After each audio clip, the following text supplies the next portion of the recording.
Bonjour, alors suite de Bergson sur l'art et l'artiste dans son ouvrage La pensée et le mouvant. Mais les faits, quand on les prend tels quels, sans arrière-pensée d'expliquer l'esprit mécaniquement, suggèrent une toute autre interprétation. Ils nous montrent dans la vie psychologique normale un effort constant de l'esprit pour limiter son horizon, pour se détourner de ce qu'il a un intérêt matériel à ne pas voir. Donc si on écarte toute interprétation qui serait purement mécanique et scientiste et rationaliste, et que l'on observe les faits directement sans cette interprétation, on voit que dans la vie psychologique normale de tout individu, l'esprit fait un effort constant pour limiter son horizon, pour trier, pour découper, et pour se détourner de ce qu'il a un intérêt matériel et pratique à ne pas voir ou à ne pas percevoir. Avant de philosopher, il faut vivre, et la vie exige que nous nous mettions des œillères, que nous regardions non pas à droite, à gauche ou en arrière, mais droit devant nous dans la direction où nous avons à marcher. Notre connaissance, bien loin de se constituer par une association graduelle d'éléments simples, est l'effet d'une dissociation brusque. Dans le champ immensément vaste de notre connaissance virtuelle, nous avons cueilli, pour en faire une connaissance actuelle, tout ce qui intéresse notre action sur les choses. Nous avons négligé le reste. Donc là, il va distinguer connaissance virtuelle et connaissance actuelle, c'est-à-dire connaissance potentielle et connaissance réelle. Donc avant de philosopher, donc avant de spéculer, avant de contempler, il faut vivre. Et la vie exige que nous mettions des œillères, c'est-à-dire que nous bloquions, nous filtrions la perception. Que nous ne regardions pas à droite ou à gauche ou en arrière, que l'on n'ait pas un champ extrêmement vaste de perception, mais droit devant nous. Dans la direction là où nous devons marcher, là où nous devons avancer, là où nous devons agir. Notre connaissance n'est pas une constitution d'association graduelle d'éléments simples que l'on agrégerait.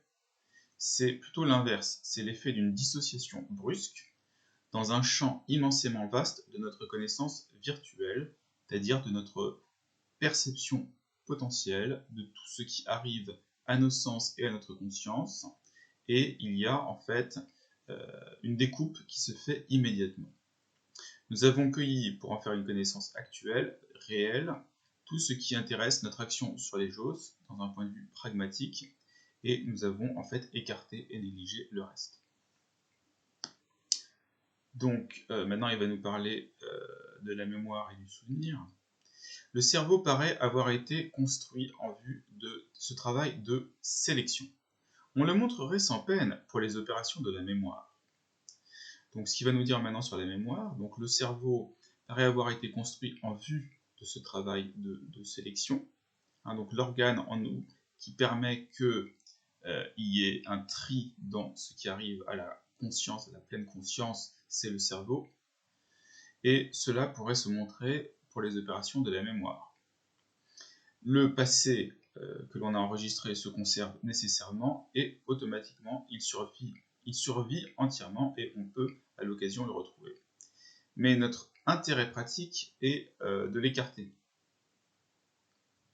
ou de n'en accepter que ce qui peut éclairer ultimement la situation présente, la situation que l'on rencontre. Le cerveau sert donc à effectuer ce choix, à effectuer cette discrimination. Il se contente d'actualiser les souvenirs qui sont utiles. Utiles pour quoi? Utiles pour l'action, utiles pour la survie. Il maintient donc dans le sous-sol de la conscience ce qui ne servirait à rien pour étendre notre puissance d'agir. Donc maintenant il va passer à la perception. On en dirait autant de la perception. Auxiliaire de l'action, elle isole dans l'ensemble de la réalité ce qui nous intéresse. Elle nous montre moins les choses mêmes que le parti que nous en pouvons tirer. Par avance, elle les classe, par avance, elle les étiquette. Nous regardons à peine l'objet, il nous suffit de savoir à quelle catégorie il appartient. Donc la perception fonctionne comme la mémoire. C'est aussi un auxiliaire de l'action. Elle vise aussi, comme la mémoire, à l'utilité. Donc elle isole non pas dans les souvenirs, mais dans l'ensemble de la réalité perçue, ce qui nous intéresse, et elle nous montre non pas les choses mêmes, mais le parti que l'on pourrait tirer, c'est-à-dire qu'est-ce qui dans la chose est intéressant. Et donc elle va classer, et par avance elle va étiqueter les choses, et donc nous ne regardons pas vraiment l'objet en fait, nous savons en fait à quelle catégorie il appartient, et ce sont ces catégories que l'on voit. Alors maintenant, on va revenir à l'artiste. Mais de loin en loin, par un accident heureux, des hommes surgissent, dont les sens ou la conscience sont moins adhérents à la vie. La nature a oublié d'attacher leur faculté de percevoir à leur faculté d'agir. Quand ils regardent une chose, ils la voient pour elle, et non plus pour eux. Ils ne perçoivent plus simplement en vue d'agir, ils perçoivent pour percevoir, pour rien, pour le plaisir. Donc maintenant, on va conclure sur l'artiste. Donc, de loin en loin, et par un accident en quelque sorte, la nature a produit des êtres humains qui surgissent et dont la perception adhère moins à la vie, qu'il s'agisse de la perception des sens ou de la perception de la conscience. Pourquoi? Parce que la nature a en quelque sorte oublié d'attacher la faculté de percevoir à la faculté d'agir. C'est-à-dire que la faculté de percevoir agit de manière pure. Et donc, quand il regarde une chose, ils la voient pour elle-même. Quand ils perçoivent une chose, ils la perçoivent sans intérêt. Ils ne perçoivent pas en vue d'agir, ils perçoivent pour percevoir, on pourrait dire pour le plaisir. Et cela soit parce que c'est dans le domaine de la conscience, soit dans le domaine d'un des sens. Ils naissent détachés par la nature pour une de ces facultés, et selon le sens qui est détaché, selon la faculté de percevoir qui est détachée, ils vont devenir un artiste dans le domaine. Par exemple, si c'est la vue qui est détachée, ils seront peintres ou sculpteurs. Si c'est l'ouïe qui est détachée, ils seront musiciens. Et si c'est par exemple la conscience qui est détachée, ils seront poètes.